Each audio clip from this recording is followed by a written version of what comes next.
Morning world, 8:15, 11th of April 2013. This is my take on the astrological first house.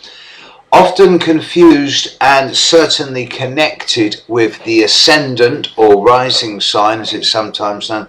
The ascendant always starts at the first house. It is the area from 8 o'clock to 9 o'clock in your horoscope.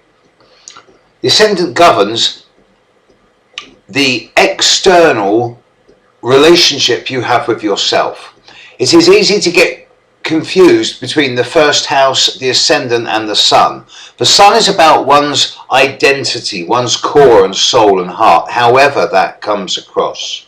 The ascendant is more about the way you project that sense of identity and individuality into the world, whereas the first house governs the relationship you have with yourself, both personally to yourself, mentally, intellectually, emotionally, physically, psychologically, and it governs the way you project that relationship with yourself into the outside world. It is the area of persona, conscious, projective identity, and it has a lot to do with your own sense of vitality, of momentary direction and focus, and of the ability to grasp the moment and act in unity with all different facets of oneself. It is connected with body and with body image. With the sun in the first house, great position for it. The sun is an exalted position in the first house. That means that it's always going to be strong there. The sun really relates to the first house because of its link with identity. The moon in the first house can be a little bit oversensitive or sometimes childish or childlike. Childish is not very good, childlike is fine. Moon in the first house is a little bit touchy. Everything happens at such an immediate and personal level that sometimes they get swamped by the individual times and moments. Mercury in the first house does give a fast mind. It gives someone who unfortunately can also jump to conclusions and say the first thing that comes into their head. Not always a good thing. It does give an immediate mind. It does give fast conclusions and the ability to make on-the-spot decisions in the heat of the moment. But it also gives a tendency to act rashly. Venus in the first house.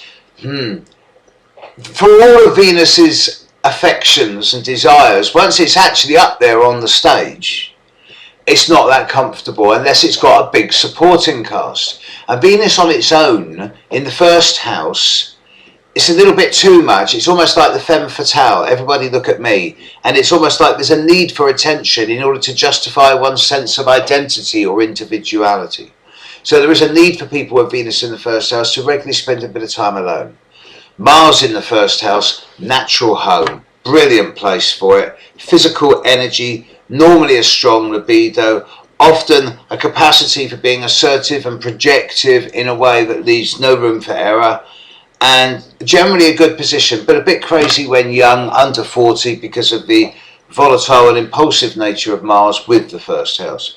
Jupiter in the first house is the kind of spiritual warrior, the one who just needs a mission, needs a purpose, needs a crusade, something to not so much fight for, but to strive and for and aspire to. Saturn in the first house is quite a difficult position. It does create quite a dour personality in the first 35-40 years, but these are the people who grow younger as they get older and really lighten up in the second half of life when all their contemporaries are getting miserable. It makes you form clear boundaries in regard to the way you relate to other and others.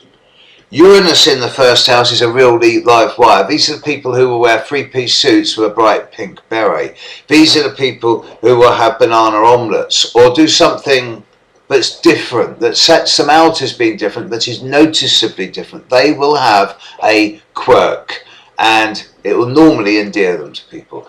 Neptune in the first house, but it's not so much who am I, it's more what is this I business anyway? Neptune in the first house are much more comfortable being part of a greater community than an individual, and often they will sacrifice themselves to their detriment for the benefit of other or others.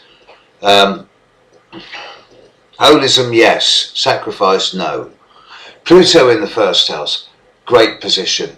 Over the course of a lifetime, a number of rather strange experiences occur to really transform and rebirth and refine one's images of identity, self-determination, and in time it becomes a really strong self-empowered position. First house, house of identity, house of self, house of the relationship you have with your body. Without it, you wouldn't be here. It's who you are. Catch you later. Bye.